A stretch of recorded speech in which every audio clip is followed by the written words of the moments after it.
Mesdames et messieurs, bonjour. Je reviens vers vous ce matin. Bon, désolé, il n'y a pas assez de luminosité ce matin. Je suis en extérieur ce matin. Et donc, il n'y a pas assez de luminosité. Je suis en train de prendre mon petit déjeuner. Regardez, je suis en train de prendre mon café. Je vais prendre mon café. Et je vais prendre aussi un croissant pour commencer la journée, pour avoir du tonus, hein, pour être tonique et pour avoir de l'énergie, parce qu'il faut savoir que le petit déjeuner, c'est le premier repas de la journée qui transporte toutes les énergies dans notre corps et qui nous fait du bien aussi pour notre santé. Voilà, je ferme la parenthèse. Je venais ce matin, c'était pour vous parler du camp de Gaulle. Le camp de Gaulle qui a servi pendant des décennies à l'armée française. Aujourd'hui, ce camp de Gaulle va être débaptisé et c'est ce que M. Oligui était en train de dire aux journalistes français, Boisbouvier et Perleman, qui sont venus au Gabon, les journalistes de France 24. Donc, le camp de Gaulle va être débaptisé, voilà. Il va y rester que des instructeurs et l'armée gabonaise qui va prendre des instructions justement pour pouvoir encore apprendre comment protéger les intérêts des autorités de la France. Je m'adresse aujourd'hui à un public intellectuel. Je m'adresse à un public averti. C'est pour ça que je fais cette vidéo. Voyez-vous, cette chère France qui défend et qui protège ses intérêts matin, midi et soir, c'est pour cela que le Burkina s'est levé, c'est pour cela que le Niger et le Mali se sont levés et bientôt aussi le Sénégal va se lever pour dire que non, nous ne voulons plus de cette politique-là qui consiste seulement à protéger les intérêts d'un pays, mais d'un pays qui ne prend pas soin des ressortissants africains. Quand on voit notamment la position dans laquelle se trouve la position de danger, d'insécurité quotidienne et croissante de M. Jonas Moulenda, la France a fait le choix de plutôt surprotéger M. Jonas Moulenda. La France a fait le choix de plutôt sécuriser M. Jonas Moulenda que de lui donner la possibilité d'avoir les rênes du Gabon ou de diriger un jour le Gabon ou de rentrer un jour au Gabon. Voilà le choix que la France a fait. Et il n'y a pas que Jonas Moulenda, il y a tant d'autres qui vont être aussi exposés au même danger parce que tout simplement, la France a fait le choix de soutenir M. Brice Clotaire Oligui Nguema. Donc, il y a beaucoup de personnes qui vont se retrouver sur le même chemin, la même situation que M. Jonas Moulenda. Et aujourd'hui, je veux parler à un public averti, un public intellectuel. Je m'adresse aussi, cette vidéo s'adresse aussi à M. Alain-Claude Bilibinze, qui est un homme politique d'envergure, qui a une stature non seulement nationale, mais qui a aussi une stature internationale. Dans les 12 premières mesures d'urgence, qui est un projet sociétal que vous avez lancé, M. Alain-Claude Bilibinze, que vous avez proposé, il y a la commission et vérité et réconciliation qui en fait partie. Celle pour laquelle M. Oligui a refusé justement de mettre en place. Voyez-vous?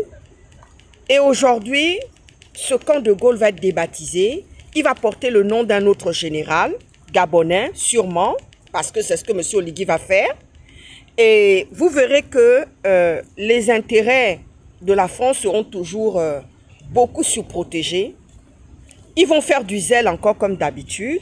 Mais pendant ce temps, les communautés africaines qui vivent notamment en France n'ont pas le même regard. Ils n'ont pas le même regard. Regardez les lois scélérates. Les lois scélérates que la France vote actuellement en matière d'immigration. on a l'impression qu'ils oublient qu'ils ont des intérêts quelque part. Et oui, on n'a pas besoin d'aller à Saint-Cyr pour comprendre ça. Vous savez, ceux qui votent, ceux qui vont voter M. Oligui, la majorité, ce sont des gens incultes, ce sont des demi-lettrés qui ne comprennent rien à rien, qui estiment que M. Oligui est un bâtisseur franc-maçon, parce que être bâtisseur, c'est ça, le compas et l'équerre, voilà. M. Oligui est devenu quelqu'un qui a le compas et l'équerre, qui est soi-disant bâtisseur, qui est aussi en même temps pâtissier, parce que vous savez, quand je l'ai vu distribuer ce gâteau d'anniversaire, je dis, ah oui, ça c'est vraiment la réalité. Donc, cette population qui choisit de se battre pour dire que M. Oligui n'avait qu'à venir au pouvoir, ce sont des gens incultes, ce sont des demi-lettrés, ce sont des gens qui sont incapables. Les Gabonais ne lisent pas. Les Gabonais ne lisent pas. Il n'y a pas de bibliothèque au Gabon. Voyez-vous? Mettez de la distraction, mettez des danses compulsives, parce que votre président, qui est soi-disant bâtisseur, adore les danses compulsives.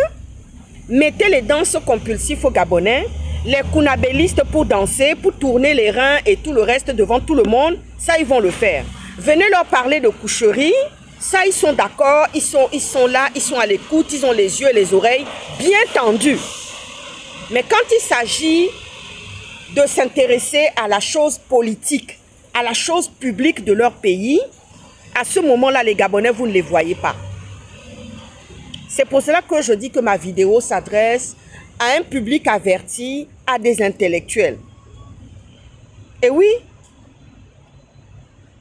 la France, dès qu'il y a une petite chicanerie et qu'ils ont déjà choisi un candidat qu'ils vont protéger, ils vont préférer protéger les opposants. Ils vont mettre sous protection les opposants, comme Jonas Mulenda l'est actuellement. Parce que Jonas Mulenda passe, ils passent leur vie, c'est-à-dire que les autorités françaises, la sécurité française passe son temps à mettre Jonas Mulenda sous protection, sous sécurité, parce qu'ils se disent que pour eux, ils ne le voient pas, ce n'est pas encore le moment qu'il aille là-bas au Gabon pour pouvoir exercer des mandats, pour pouvoir relever son pays. La France, de facto, nous met en apartheid dans notre propre pays. C'est-à-dire qu'il y a des gens qui ne peuvent pas rentrer dans leur pays facilement parce qu'ils ont choisi un candidat qui est un tueur, un candidat qui n'a aucun intérêt pour les Gabonais, notamment de la diaspora. En disant, parce qu'on entend beaucoup de bruit actuellement, beaucoup de bavardages actuellement qui se disent, oui, la diaspora, elle dérange. Voilà ce que les bruits de couloir qu'on entend. La diaspora gabonaise, la Dream Team, la Jeune Garde, tous ces activistes-là dérangent énormément. Alors, qu'est-ce que la France choisit de faire?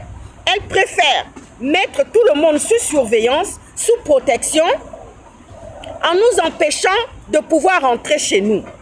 Non seulement il y a le bâtisseur, mais il y a aussi les autorités françaises qui jouent aussi ce rôle-là.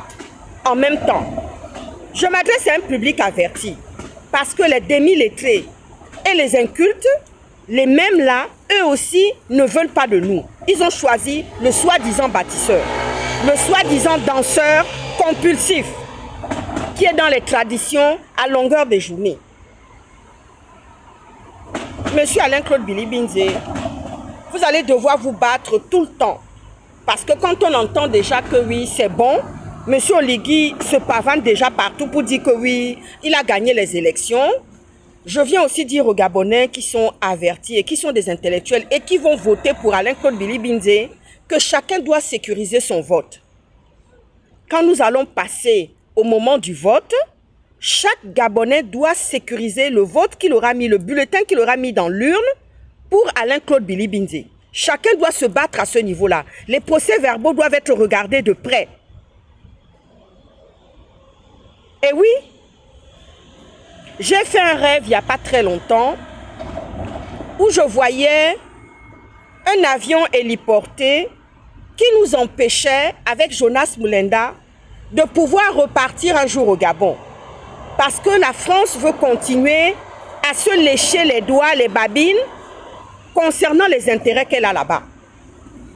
et on a un Jonas Mulenda. Bientôt, on aura Christian Bernard Rekula, qu'on va mettre aussi qu'on a déjà commencé à mettre en danger et qui va vivre aussi sous protection. Tout ça pour empêcher quoi? Tout ça pour protéger quoi? Pour protéger les intérêts, pour protéger Oligui, le bon petit soldat, le watch de circonstances dans le pays. Mais ce que vous ne savez pas, c'est que le Gabon nous appartient à tous. Le Gabon nous appartient à tous. Le Gabon n'appartient pas seulement à Brice Clotaire Oligui Nguema et aux incultes et aux demi-lettrés. Le Gabon appartient aussi à la diaspora. Le Gabon appartient à la Dream Team, à la jeune garde. Le Gabon appartient à Jonas Mulenda, à Bernard Christian Rekula, à Franck Biziki, à Princesse de Souba, au Phénix, à Suzanne Barat, à tous ceux qui se battent dans la diaspora et tous ceux qui vivent mal dans la diaspora. Parce que la France ne nous rend pas la même chose. Venez, je vous attends. Oh. Venez me poser des questions. Parce que j'ai écrit à Macron. J'ai parlé à coup à coup, c'est-à-dire qu'à coup à coup, comme on dit chez les Togolais. À coup à coup, j'ai parlé. Mesdames et messieurs, je vous souhaite une très bonne journée. À très bientôt. À ciao, ciao.